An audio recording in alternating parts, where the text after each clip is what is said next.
now we're running free. We are forgiven, accepted, redeemed by His grace. Let the house of the Lord sing praise. We were the beggars, now we're royalty. We were the prisoners, now we're running free.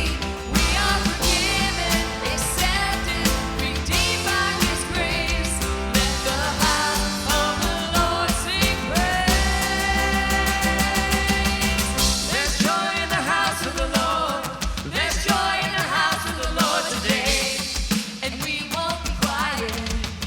We shout out our praise. There's joy in the house of the Lord. Our God is showing in His ways. And we won't be quiet. We shout out our praise. There's joy in the house of the Lord. There's joy in the house of the Lord today. And we won't be quiet. We shout out your praise. There's joy in the house of the Lord. Our God is showing in His ways. And we won't be quiet. We shout out your praise. Oh, oh, oh. We shout out your praise. Oh, shout out your praise. Oh, oh, oh. We shout out your praise.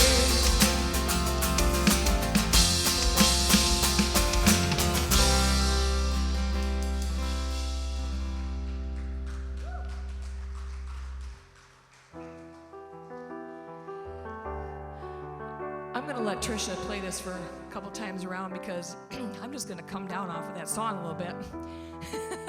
My heart's just racing. So Jimmy and I spoke before this service today about this song, and he brought up something that was important and that I hope that these words resonate with you, because God will leave the 99 to come to you. And He will knock down walls and tear down lies. You just got to have the faith that He'll do that.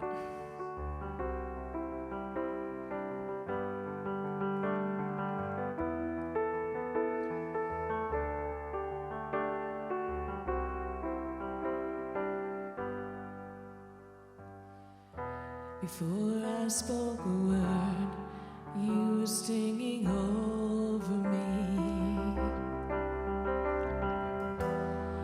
You've been so, so good to me. Before I took a breath, you breathed your life in me. You've been so, so kind to me. Oh, the overwhelming, never-ending, reckless love of God. Oh, it chases me down, fights till I'm found, leaves the 99. And I couldn't earn it, I don't deserve it. Still you give yourself away. Oh, the overwhelming, never-ending, reckless love of God.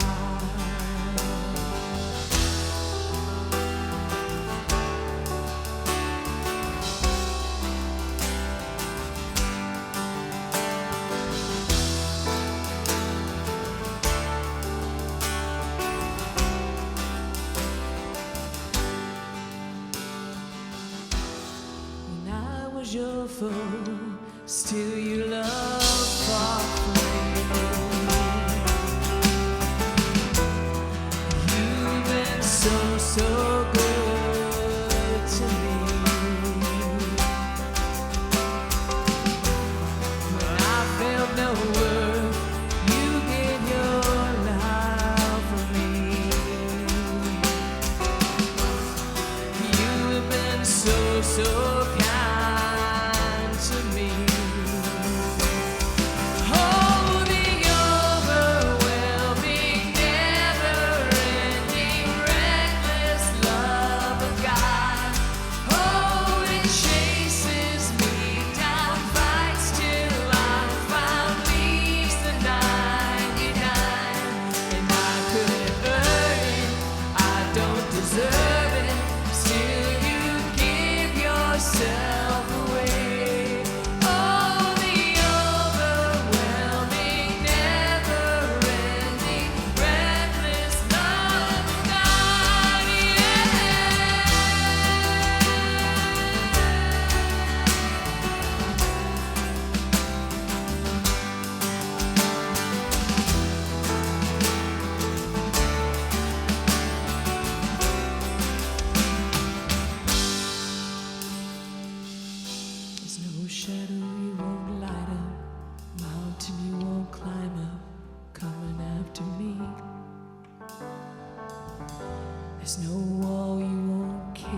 There's no shadow you won't light up, mountain you won't climb up, coming after me.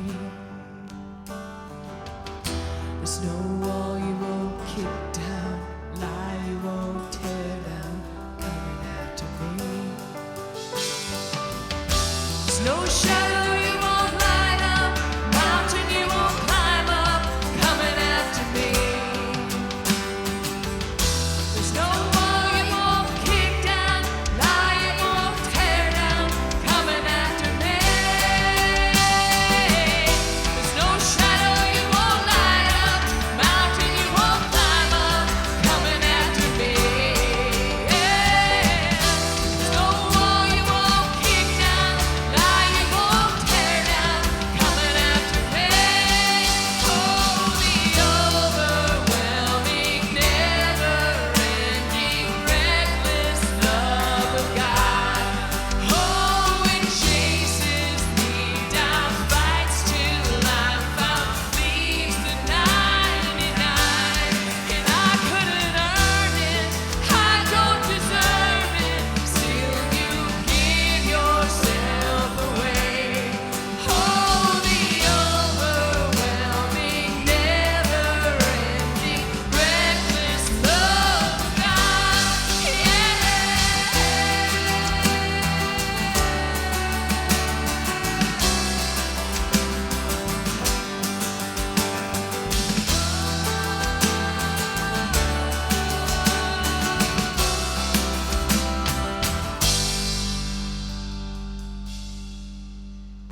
Dear God, thank you for your undying love for us, unfailing and unconditional.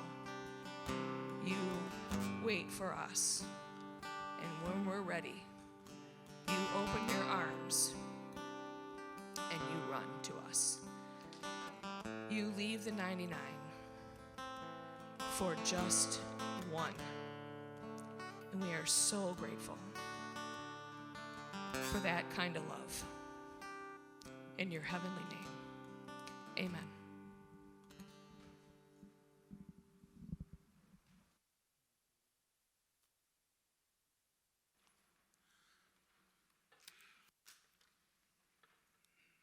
Well, that was worth showing up for, wasn't it? Doesn't really matter what I do now. Which is good, because I'm going to try a little experiment this week, see how it goes. I've written down far less than I normally do, so I'm not reading my notes so much, hopefully. And we'll see how it goes. You can let me know. Never do that again if you want to, whatever. So we'll see, and if I blow it and forget all I'm supposed to say and we're done in 10 minutes, you'll forgive me, because that's what we do here, right? So, we're in this sermon series, Thankful, and today we're talking about, slowing down to recognize the things God gives us, to take a little time and not be in such a hurry. When we're in a hurry, we tend to make mistakes. We get rushing around, and we kind of get blind to things around us, and we just do. Sometimes we wind up doing more than we needed to do because we have to go back and fix the stuff we should have got right the first time because we're hurrying. Like this week, Kendra got up early one day. She was going to go over to the other house and kind of clean up and stuff. And the day before, I'd driven the car back from the park with the grandkids, but I had her keys. And when I got home, I put them away. I was pretty sure. And so she gets up the next morning. She's up early. She's getting ready to go to the other house. And she's like, "Where are my keys?" I'm like, "On the microwave." She's like, "No, I looked there." I'm like, "Really?" "I looked there twice," she said. I'm like, I'll go look. So I went and they're not on the microwave. Then I'm thinking, where would I put them? Looked in my pants pockets, looked on my little table by my spot on the couch, Finally, I'm like, I did go to the office for a second. I don't know how I would have had your keys in my hand and not realized it, but maybe 2 sets of keys. I don't know. So I Come over here, looked on my desk, nothing. We're just rushing, looking for the keys. We're running around because we're wasting time. I'm like, I swear, I remember putting them on the microwave. Go to the microwave one more time. You know what? They're on the microwave, just like I thought they were. But for some reason, blindness, I thought those were her son's keys. And so, anyway, that's what happens when you get in a hurry. Time is something that we all, probably most of us anyway, value. We all understand, that we never seem like we have enough time. I tell people all the time, my most valuable commodity is time. And time, I used to think, was the great equalizer, because as long as we're breathing, we all have the same amount of it, right? But that's not true. People who have a lot of money can pay someone else to do the stuff that we all have, the rest of us have to do all the time. So they, in a sense, have more time because they have got more money. So, that's the way it is. Time is a little bit like money. We all think about, money and how much money do you need? And the answer is, for most people, is always the same, a little more, right? Unless you're fabulously wealthy, then maybe you have enough. But time is the same way. How much time do you need? A little more, right? And technology is supposed to help us to have more time, right? We invented things like washing machines so that we don't have to go down to the river and beat our clothes on a rock, right?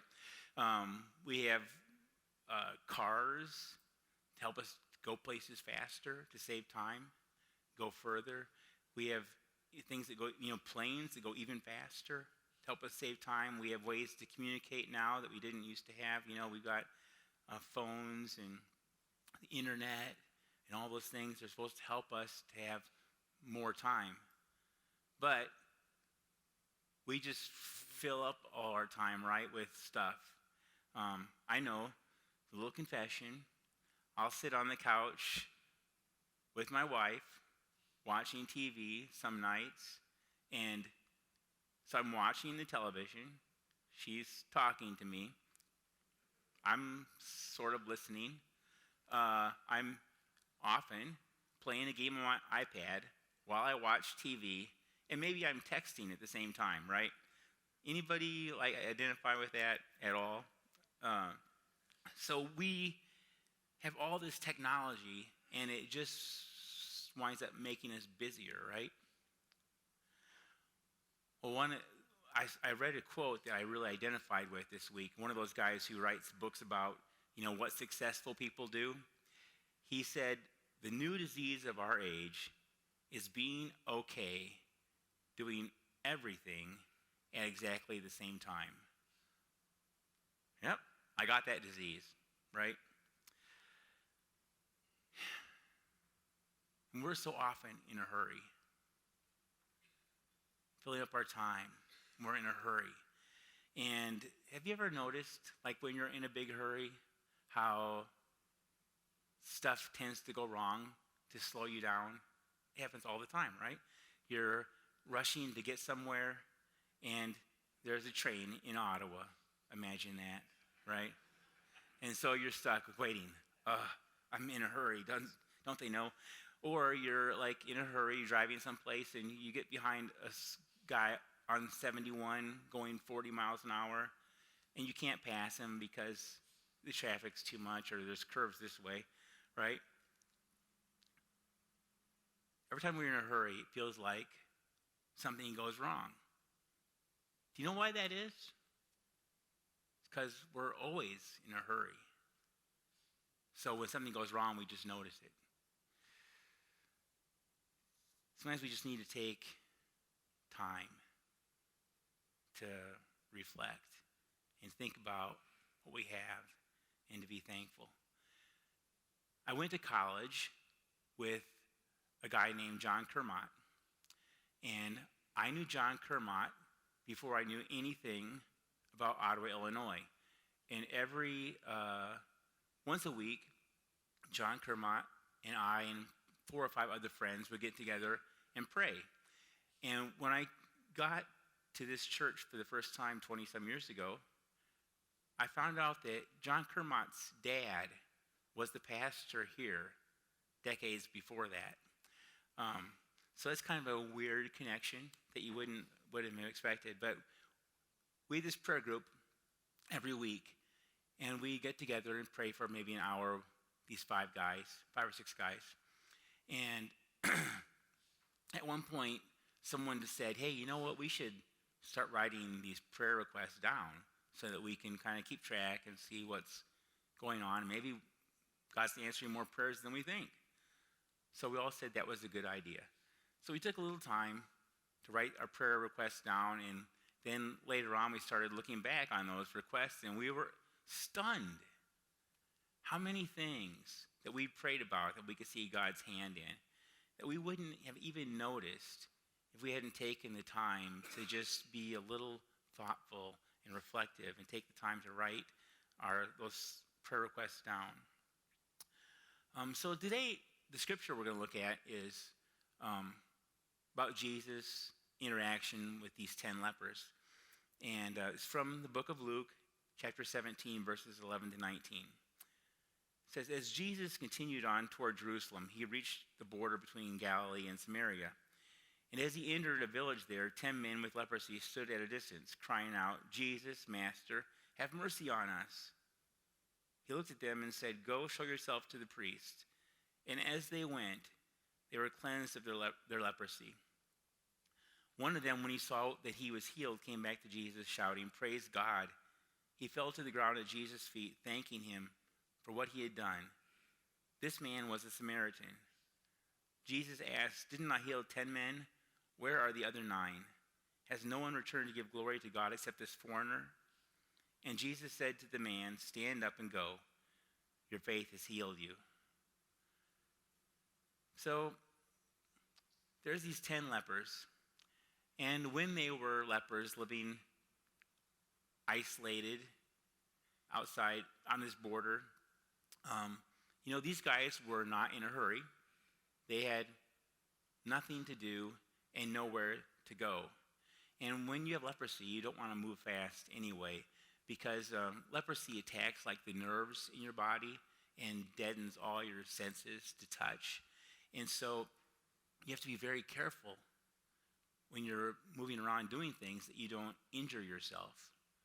Because those injuries that occur, if you don't even notice that you've injured yourself and take care of that, those are the places where your body is going to be attacked by this disease. And you're going to wind up losing a finger or, nose or whatever it is. And leprosy is a death sentence. You know that eventually it's going to kill you. And so it's kind of a hopeless, a lonely, isolating kind of disease. And so these guys are in this colony on the border.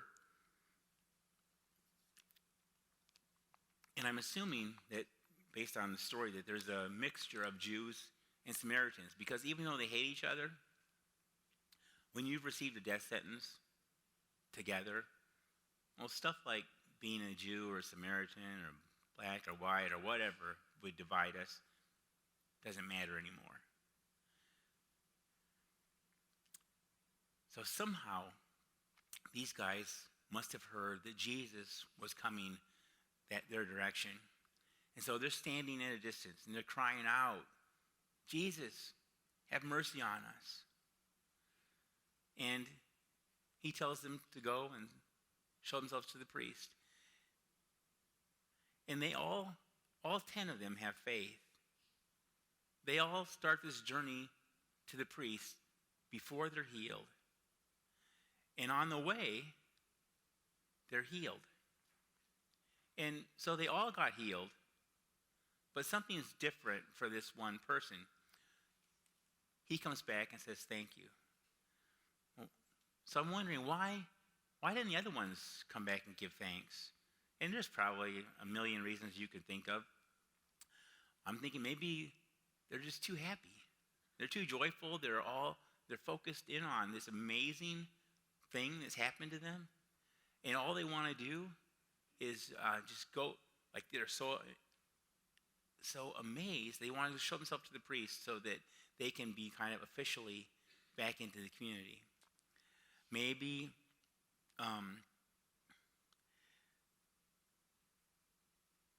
maybe they're in a hurry to get back to family and friends, loved ones, people they haven't seen for a long time, people they thought they'd never get to have contact with again, and now they have a chance to be restored to that relationship, and they're just in a hurry to get back to that good thing. Maybe they're just afraid of disobeying in the smallest way, right? Jesus told them to go and show themselves to the priest. Maybe they're just like, I'm going to do what Jesus said. I'm not taking any chances here. I know there's this story from the Old Testament that you may be familiar with where, the Old Testament prophets, a lot of times what people do like symbolic actions to kind of like bring the thing they wanted into reality. And so there's this king in Judea, and he wants to have victory over this other kingdom that's invading them. And so Elisha the prophet tells him, hey, go, here's what we're going to do. I want you to shoot this arrow through the window. And so he does that. And then he says, now take the rest of the arrows in your quiver and strike the ground. And so the king takes the other arrows in his quiver and strikes the ground 1, 2, 3 times. And then he quits. And Elisha is beside himself. He's like, oh, 3 times? What are you doing? Well, Simon did not say quit, right? And he's upset, this guy, because he didn't strike the ground 5 or 6 times. So maybe they're familiar with stories like that, and they just don't want to like take any chance of disobeying by deviating from the path that Jesus has put them on. Who knows what they were thinking exactly? We're just guessing. But this one guy, he's a Samaritan. He is overwhelmed by this moment, and he just wants to say thank you. He thinks that's important, so he comes back. And you know what? Samaritans in the Bible, for being like the despised race, they come off pretty good, right? I mean, we have the story of the Good Samaritan, the guy who helps the naked, injured man along the side of the road. We have this story about Jesus talking to a woman at the well who's a Samaritan woman. And it's, by the way, the longest conversation Jesus has in the New Testament with anybody. And then we have this Samaritan leper who comes back, the one person who comes back to say thank you. And I noticed in this story that there's 3 different words that are used for things like healing, cleansing. And the first word is katharizo, which is the normal word people use for like being healed from leprosy. And usually it's translated like cleansed. And then there's iaome, which is in verse 15, where it says one of them, when he saw that he was healed, came back to Jesus shouting, praise God. And then there's sozo in verse 19, where Jesus says, your faith has healed you. So there's 3 different Greek words used for the healing and cleansing thing. And I was like, I wonder, like, that last one where Jesus says, your faith has healed you. Lots of times that word is translated, your faith has saved you. In fact, it's like 85 times that word is translated saved, and like 18 times it's translated healed. So I'm like, I wonder if Jesus is saying something bigger has happened here than just a healing. So I have a friend. He's a professor at Mercer University, and he's the smartest person I know. My sister graduated college in 3 years, and she was 8 credits short of a 3rd major. So my sister is very smart, but it's not really close. He's easily the smartest person I know. So I called him, I said, hey, what do you think? Why do almost all the translations translate it healed and not saved? He says, do you think this means something, or am I just like barking up the wrong tree?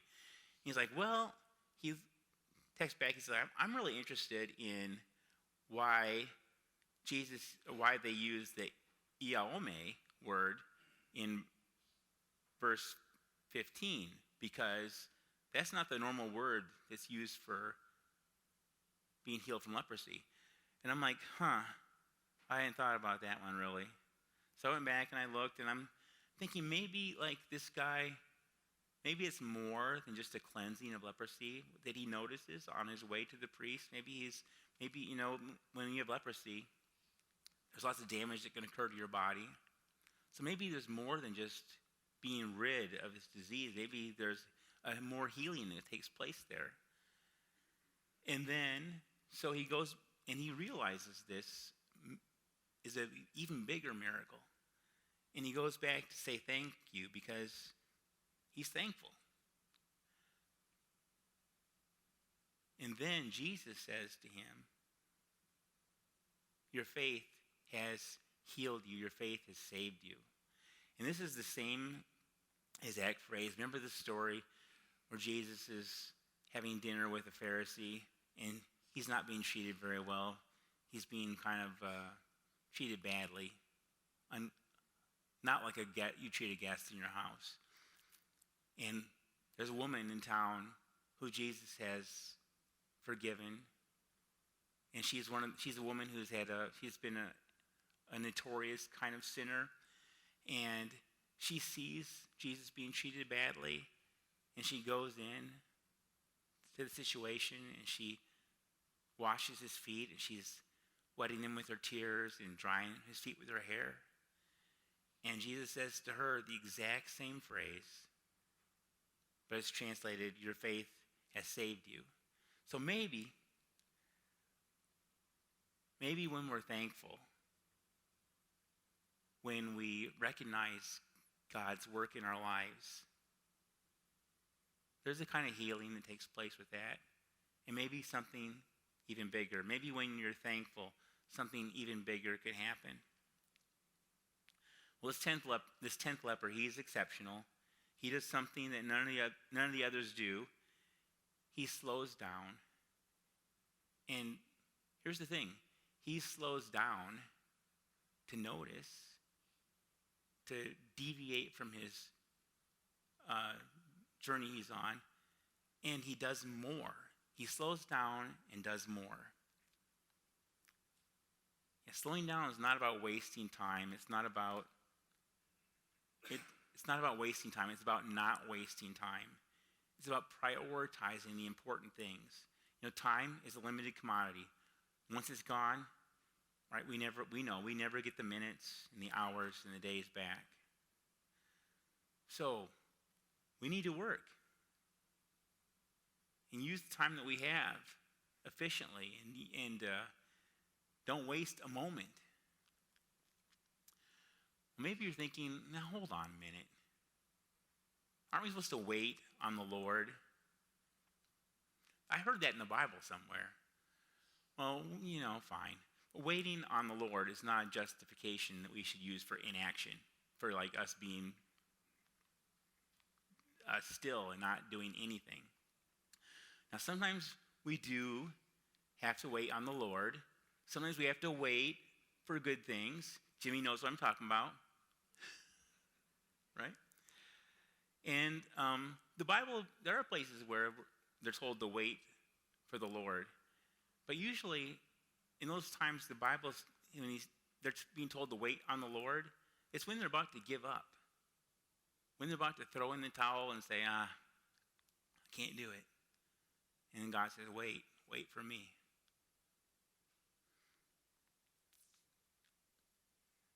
Waiting on the Lord is not about God up there saying, oh, slow down. You're being too courageous. Slow down. You're being too ambitious. You're making the future come in too fast. I can't keep up with you. God is faster than we are. Pretty sure. Erwin McManus, he's the pastor at Mosaic Church. He said the most important things in life rarely come with urgency. It may seem counterintuitive. It may not seem like what we expect to happen. But the most important things in life are easily pushed to the back burner. Think about that for a second. What are the important things in life? Are those the things we put off to deal with the things that we feel like are urgent, even though maybe they're not as important? So how do we choose what we do? I read something this week that was interesting to me, a suggestion for how you do that. And she said, instead of saying, I don't have time, try saying it's not a priority and see how it feels. See if it helps you make a choice. So, like, you may say, I have time to iron the sheets, but it's not a priority. That feels pretty good, right? Not a priority to iron the sheets. But say your kid wanted to play catch with you. If you said to your kid, I don't have time right now, sorry. That may seem reasonable, but if you say to your kid, sorry, playing ball with you is not a priority, that feels a little different, doesn't it? If your wife wants to go for a walk and get some exercise with you, and you say, sorry, working on my health is not a priority, or sorry, spending time with you is not a priority, that doesn't feel so good, does it? So I think that really is helpful to help us like reprioritize how we spend our time. Do the important things and do them to the best of your ability. Do them wholeheartedly. Do less or slow down so that you can do the truly important things. Disconnect with all your stuff. You know, I know it's hard. It's impossible, really, completely to disconnect. But disconnect more often and connect with people instead. People are the important things we need to focus on. Not the busy work that feels like it has to be done right now. Like, you know, whatever that is. Getting groceries, cleaning the house, or whatever those important things that we feel like it has to be done right now. Our wife and our husbands, our children, friends, the stranger that God puts in your path. Focus on those things. Be present. Get your mind off what you need to do and on to where you are. I think about like people who are angry driving, which is a lot of us, right? Probably the one place left where I still like feel like I'm losing my temper sometimes is driving. It's because, we get in the car and we're in a hurry and we're always racing to the next moment and we lose track of the moment that we're in. You know, we're not enjoying our car ride. We're not looking at the trees. We're not listening to an interesting podcast or, we're like rushing to the next thing.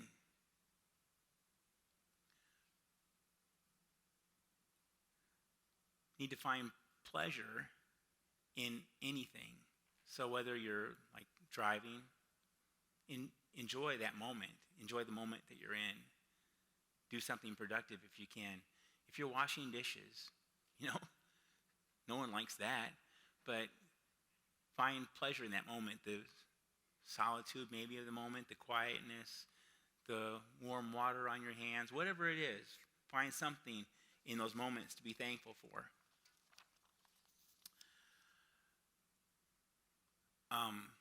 There's this movie that I saw that I kind of love. It's an old movie. Patrick Swayze is in it. It's called 3 Wishes. And it's about this family, a mom and 2 little boys. And her husband, their dad, was killed. He was a pilot in Korea, and he was killed. And one Memorial Day, they're going to the cemetery his grave's not there, but because they never found his body or anything. But they go every Memorial Day, and on the way back from there, the mom winds up hitting this drifter, hobo kind of guy, Patrick Swayze, who's in the road, and he breaks his leg. And so she feels really bad about this, and so she invites him to stay with them in their house until his leg is healed. And it begins, like, I should go back. The movie begins with one of the boys as an adult, and he's having a really bad time. He has just lost his business. They're in financial crisis. They have to sell his house. He feels like his life is a mess. Nothing good is happening. And he's just despairing, right? And his wife's trying to encourage him, saying, it'll all be okay. Eventually you'll look back on this and maybe you'll look at it differently, that kind of thing. And so he winds up going to, they have a little incident, and he winds up going to the cemetery one Memorial Day when he's an adult. And as he's at the cemetery, he remembers, this incident with his mom and this drifter and him breaking his leg and him staying at their house. And he develops a relationship. They become very close to this man. And he winds up having 3 wishes that he gives a one wish to each of these people, the mom, the younger brother, and then this older brother who is the main focus of the movie. And at one point, as he is just, right after he winds up leaving their lives and going on his own, a miracle happens. The husband, the father, the Koreans had 15 flyers in a prison camp, and they released them. And his dad is alive. And I think it's 4th of July, his father comes home, and this miracle happens. And the boy, Tom, he thinks that this was Jack's wish for him, that his father would come home. And so this, as an adult, when he's in the cemetery, thinking about his boyhood, he sees this same guy, Jack, the drifter, coming up to him with his dog in the cemetery, and Jack looks the same exactly as he did before, 20-some years ago. And Jack says, "You never got it, did you?" He said, "Got what?" "My wish for you." He said, "Yeah, I got it. My dad came home." It's like, that wasn't it. He said, "What did you wish for me?" "I wish that you be thankful with whatever you got. You just never got it." He says, "What do I have to be thankful for?" He says, "Look around you." He looks up and he sees his wife and his children playing in the cemetery on the side. And he starts reflecting on all the things that he has to be thankful for. And finally, he gets it.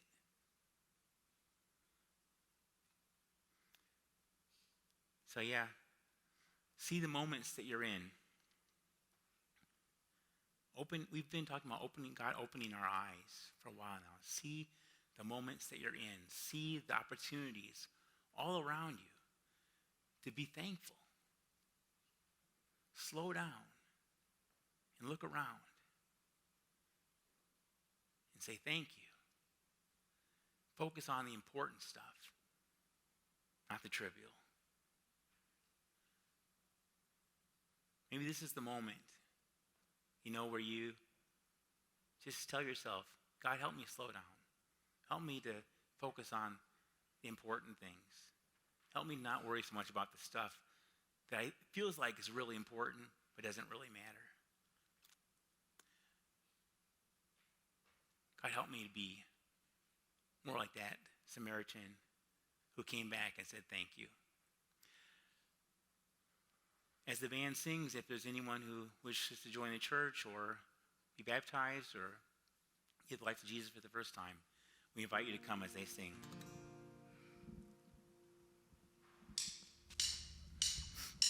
Please stand if you're able and sing about the amazing grace of God.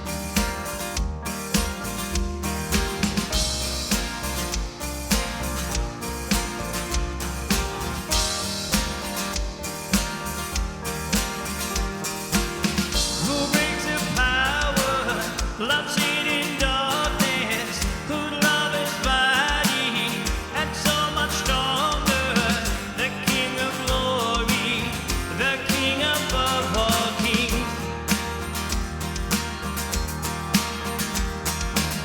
Who shakes the whole world with holy thunder and leaves us breathless in awe and wonder, the King of glory, the King above all kings. This is amazing grace. This is a failing love, that you would take my place, that you would bear my cross. You laid down your life so I could be set free. Oh, Jesus, I sing for all that you've done for me.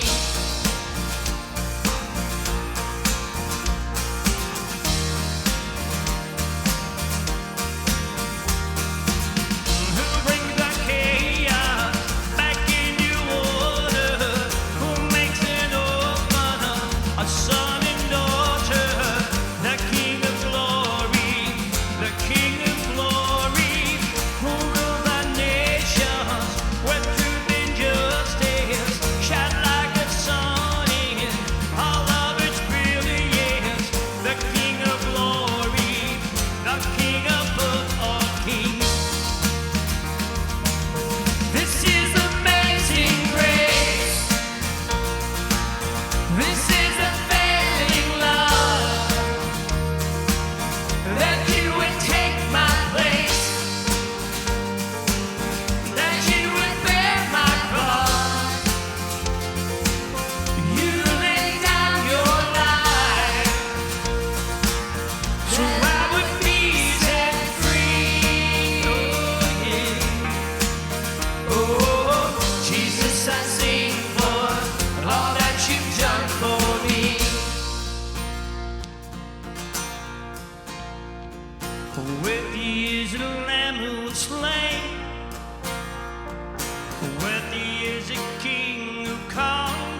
Sunday.